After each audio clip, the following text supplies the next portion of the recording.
बच्चों नमस्कार।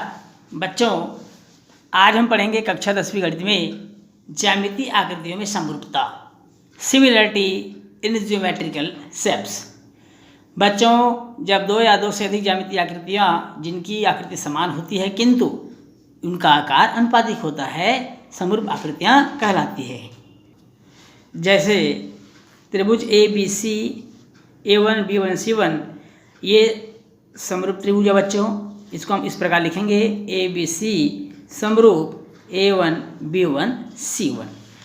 दूसरी आकृति आप देख रहे होंगे बच्चों चतुर्भुज ABCD, इसको हम नामकरण कर देते हैं ABCD PQRS कर देते हैं बच्चों, इसको PQR और S।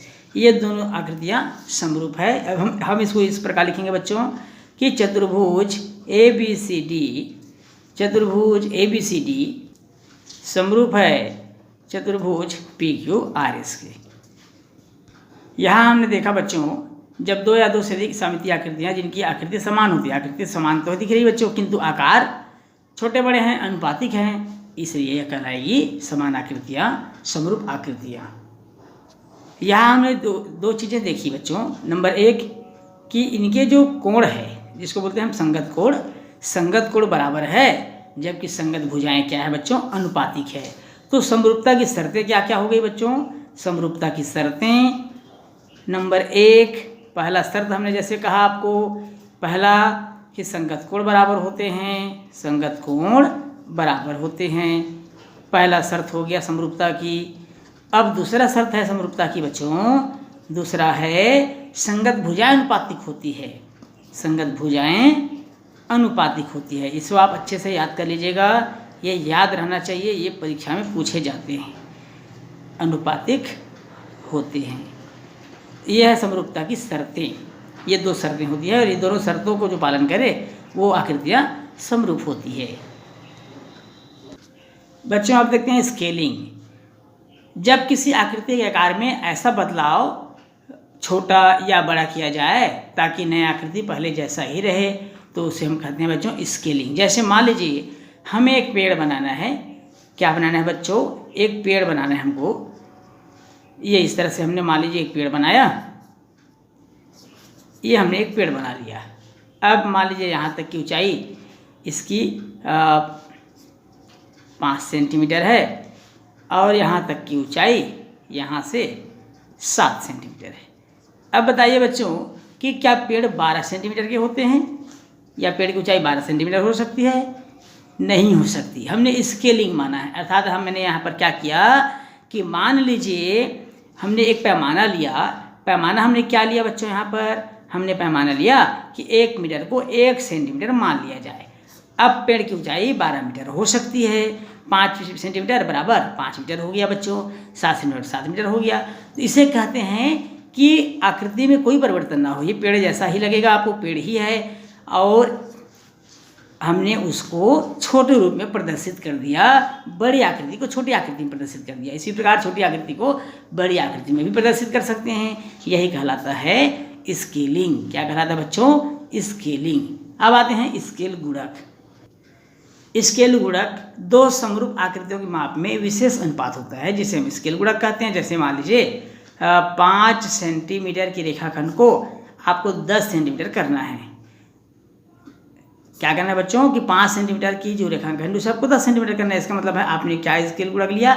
1:2।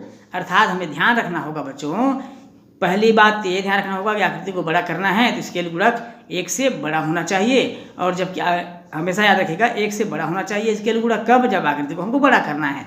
इसी प्रकार जब आकृति को हमको छोटा करना है तो स्केल गुणक हमेशा 1 से छोटा होना चाहिए। ये दो शर्तों को आपको याद रखना है स्केल गुणक के लिए।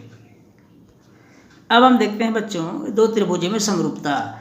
दो त्रिभुजों में समरूपता के लिए हमने समरूपता का शर्त हमको पहले से मालूम है बच्चों। क्या समरूपता का शर्त बताया था कि संगत कोण बराबर हो और संगत भुजा अनुपातिक होती है। संगत कोण मतलब जैसे Q बराबर होंगे Y के, अर्थात कोण Q बराबर कोण Y होगा। P बराबर होगा बच्चों कोण X के, तो हम इसे लिखेंगे कोण P बराबर कोण X। इसी प्रकार R बराबर होगा Z के, अर्थात कोण R बराबर कोण Z। तो ये संगत कोण बराबर होने चाहिए। दूसरा शर्त है बच्चों भुजाएं अनुपातिक होनी चाहिए, अर्थात PQ अनुपात XY, भुजाएं अनुपातिक होना चाहिए, PQ अनुपात XY। इसी प्रकार QR अनुपात YZ और PR अनुपात हो जाएगा बच्चों XZ। अब ये समरूपता की शर्तों को पूरा कर रहा है, अर्थात त्रिभुज PQR समरूप है, किसके समरूप है बच्चों?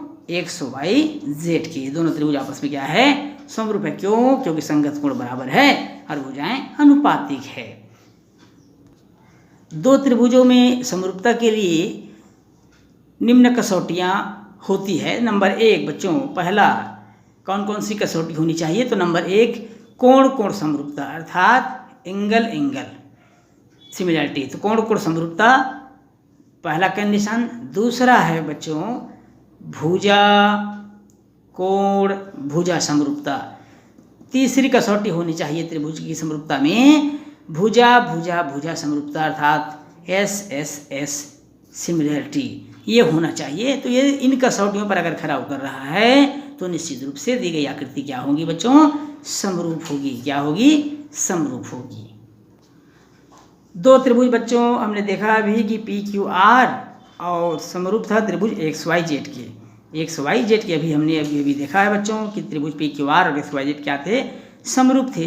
तो परिमाप और संगत भुजाओं में क्या संबंध होना चाहिए? समरूप होने पर होना चाहिए त्रिभुज PQR का परिमाप अनुपात त्रिभुज XYZ का परिमाप बराबर होगा PQ अनुपात XY equal QR upon YZ equal PR upon XZ। अर्थात त्रिभुज PQR व XYZ अगर समरूप हो तो उनकी भुजाओं में इस प्रकार के संबंध होते हैं।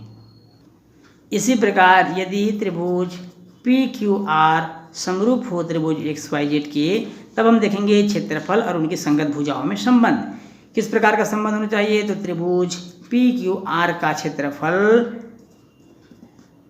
बटे त्रिभुज XYZ का क्षेत्रफल बराबर होगा पहली भुजा PQ बटे XY इसका होल स्क्वायर बराबर QR upon YZ whole square equal PR upon XZ whole square. अर्थात त्रिभुजों के क्षेत्रफलों का अनुपात बराबर भुजाओं के वर्गों का अनुपात बराबर होता है। कब? जब दो त्रिभुज समरूप हो, तब उनके क्षेत्रफल और भुजाओं में इसी प्रकार के संबंध होते हैं। अब आइए बच्चों कुछ प्रश्न हल करते हैं प्रश्नावली से। देखते हैं पहला प्रश्न पहला है बच्चों, खेत के नक्शे को 1 सेंटीमीटर 10 मीटर स्केल किया गया है। नक्शे में खेत का माप 3 सेंटीमीटर गुणित 4 सेंटीमीटर है। खेत का वास्तविक क्षेत्रफल वर्ग मीटर में ज्ञात कीजिए। एक बार और सुनेंगे बच्चों, खेत के नक्शे को 1 सेंटीमीटर 10 मीटर स्केल किया गया है। यहाँ पर बच्चों प्रश्न में 1 सेंटीमीटर अनुपात 10 मीटर स्केल किया गया है। नक्शे में खेत का परिमाप 3 सेंटीमीटर गुणित 4 सेंटीमीटर है। खेत का वास्तविक क्षेत्रफल वर्ग मीटर में ज्ञात कीजिए। प्रश्न में दिया है बच्चों 1 सेंटीमीटर को आपको 10 मीटर मानना है। ये स्केल दिया हुआ है, 1 सेंटीमीटर को 10 मीटर आपको मानना है। अब नक्शे में आप देख रहे हैं प्रश्नानुसार नक्शे में खेत का क्षेत्रफल क्या दिया हुआ है? नक्शे में खेत की माप दिया हुआ है बच्चों। नक्शे में 3 सेंटीमीटर गुणित 4 सेंटीमीटर ये खेत की माप दिया हुआ है बच्चों। अब इसलिए हमको वास्तविक माप ज्ञात करना है, वास्तविक क्षेत्रफल ज्ञात करना है। खेत का वास्तविक क्षेत्रफल ये हो जाएगा बच्चों 3 गुणित 10 मीटर, क्योंकि 1 सेंटीमीटर को हमने 10 मीटर माना है, गुणित 4 गुणित 10 मीटर। गुणा कर दीजिए, 10 तिया 30 गुणित 4 दहाम 40 गुणा कर देंगे बच्चों 1200 स्क्वायर मीटर। ये होगा खेत का वास्तविक क्षेत्रफल और हमारा आंसर भी होगा। अगला प्रश्न है बच्चों, आपके पास 3600 स्क्वायर सेंटीमीटर क्षेत्रफल की वर्गाकार पेंटिंग है। स्केल गुणक 0.1 लेते हुए पेंटिंग को स्केल करें। स्केलिंग करने के बाद भुजा का माप ज्ञात कीजिए। प्रश्न एक बार और सुनेंगे बच्चों, आपके पास 3600 वर्ग सेंटीमीटर क्षेत्रफल की वर्गाकार पेंटिंग है। स्केल गुणक 0.1 लेते हुए पेंटिंग को स्केल करिए। स्केलिंग करने के बाद भुजा की माप ज्ञात कीजिए। दिया है हमको बच्चों, प्रश्न में दिया है पेंटिंग का क्षेत्रफल। पेंटिंग का क्षेत्रफल हमको दिया हुआ है 3600 स्क्वायर सेंटीमीटर। ये हमको प्रश्न में दिया हुआ है। स्केल गुणक क्या लेना है, ये भी हमको प्रश्न में ज्ञात है बच्चों। स्केल गुणक हमको मानना है 0.1। क्या लेना है, 0.1। चूंकि स्केल गुणक 1 से कम है, अतः आकार को छोटा करना है, जैसा कि इससे पहले बताया जा चुका है। अब 1 से कम है मतलब आकार को आपको छोटा करना है, इसलिए पेंटिंग का क्षेत्रफल सबसे पहले तो हम पेंटिंग का क्षेत्रफल देखेंगे बच्चों। 3600 स्क्वायर सेंटीमीटर था, अर्थात भुजा गुणित भुजा 60 गुणित 60 हो जाएगी। 60 गुणित 60 सेंटीमीटर, ये उसकी भुजा हमको मालूम हो गई। स्केलिंग करना है आपको, तो स्केलिंग करने के पश्चात क्या होना चाहिए, स्केलिंग करेंगे तब देखेंगे बच्चों कि स्केलिंग है 0.1 गुणित 60 गुणित 0.1, दोनों हम गुणा कर देंगे बच्चों। अब 60 में 0.1 का गुणा करेंगे हमको मिलेगा 6.0 मिलेगा गुणित 6.0। अब दोनों का आपस में गुणा कर दीजिए बच्चों। 6 छक्के 36, कितना प्राप्त हुआ, 36 स्क्वायर सेंटीमीटर। अब प्रश्न पूछा है स्केलिंग के पश्चात जो भुजा, स्केलिंग करने के बाद आपको भुजा की माप ज्ञात करना है। ये तो हमारा क्षेत्रफल मालूम हो गया, अब हमको भुजा की माप ज्ञात करना है। अतः स्केलिंग पश्चात भुजा की माप,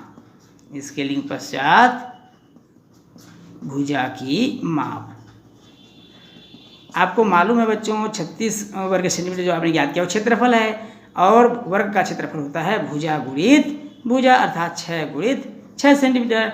तो कुल मिलाकर भुजा की माप कितनी हो गई, 6 सेंटीमीटर होगी। तो ये स्केलिंग पश्चात भुजा की माप कितनी हो जाएगी, 6 सेंटीमीटर। ये हमारा आंसर हो गया बच्चों। इस प्रश्न के साथ ही आज की क्लास यहीं समाप्त करते हैं। वीडियो अगर पसंद आया बच्चों तो वीडियो को लाइक और शेयर करिए। चैनल में यदि आप नए हैं बच्चों तो चैनल को सब्सक्राइब जरूर करिएगा। फिर मिलेंगे बच्चों अगली क्लास में, तब तक के लिए नमस्कार।